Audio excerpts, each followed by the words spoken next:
তো শুভ সকাল বন্ধুরা, তোমরা সবাই কেমন রয়েছো? আশা করি সবাই ভীষণ ভালো রয়েছো। তো বন্ধুরা, যে সকালবেলা থেকে ব্লগটা স্টার্ট করলাম।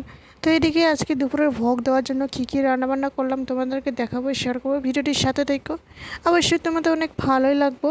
তো এই যে সকালবেলা স্নান পূজা করা হয়ে গেছে, তো এখন আর যে দুপুরে রান্নাবান্না করব। এই যে চাল কুমড়া নিয়েছি, চাল কুমড়া সুন্দর আজকে মুগ ডাল দিয়ে সুন্দর সবজি একটা রেডি করব। তো প্রথমে এখানে আমি পাঁপড় ভেজে নিয়েছি। তো এই যে পাঁপড় ছিল কয়টা, তো পাঁপড়গুলো সুন্দর করে তেলের মধ্যে ভাজাভাজি করে নিলাম। এই যে দেখুন কতগুলো ভাজলাম।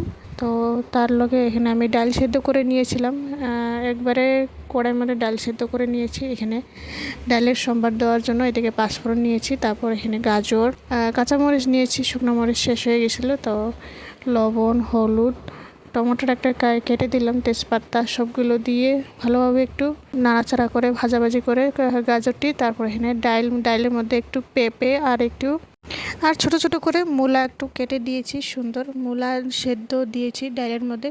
তো খুব ভালো লাগে মূলার সেন্টটা, মানে ডালে দিলে খুব ভালো হয়। ছোটো একটা চাল কুমড়া নিয়ে এনেছি, চাল কুমড়া সুন্দর মুগ ডাল আগে প্রথমে ভেজে নিয়ে দিয়েছি। তারপরে যে দেখুন বুট দিয়ে চাল কুমড়াগুলো দিয়ে সুন্দর ছোটো ছোটো করে এভাবে কেটে নিয়েছি।